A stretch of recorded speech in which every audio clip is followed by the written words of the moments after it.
আজকে ক্লাস 6 এর lesson 2 the adventures clown এই গল্পটি শেষ করব, ঠিক আছে? তো আগে আমরা হেডিং এর মানে করি যে এর মানেটা কি দাঁড়াচ্ছে। দা মানে কি বলতো? কে বলতো? বল। একটি। দা এন্ড এ, এটা প্রথমেই বলেছিলাম। দা এন্ড এ এগুলো কি বলতো সব? এগুলো কি বলে? আর্টিকেল বলতে সময় লাগে না। আর্টিকেল এদের প্রত্যেকটির অর্থ কি? একটি। অ্যাডভেঞ্চারস মানে কি? অ্যাডভেঞ্চার কথার অর্থ কি? অভিযান। অ্যাডভেঞ্চার কথার অর্থ হচ্ছে অভিযান বলতে পারি বা দুঃসাহসিকতা, ঠিক আছে? তাহলে অ্যাডভেঞ্চার কথার অর্থ হচ্ছে কি? Daring, D A R I N G, daring, D A R I N G, daring, adventures. তারপরে ক্লাউন কথার অর্থ কি? ক্লাউন ভাই বল। জোকার। ক্লাউন কথার অর্থ হচ্ছে কি? জোকার, জে ও কে ই আর, জোকার। তাহলে এ মানে দা মানে কি? একটি, ডেয়ারিং মানে কি?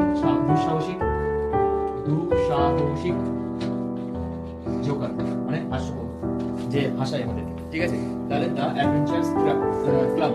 এইবারে দা এন্ড এ এর মধ্যে এখানে প্রত্যেকটার অর্থ যদি একটি হবে তাহলে এখানে দা দা কেন বসলো? এ বসলো না কেন? এন্ড বসলো না কেন? বলো। নির্দিষ্টভাবে বলেছে এখানটায় এই যে ব্যক্তিটা আছে ক্লাউন, এটাকে নির্দিষ্ট করতে আমরা ব্যবহার করেছি দা। এটাকে করেছে কি? এই যে ক্লাউনটা আছে এটাকে করেছে কি? স্পেসিফিক, স্পেসিফিক, যার জন্য এখানে হয়েছে কি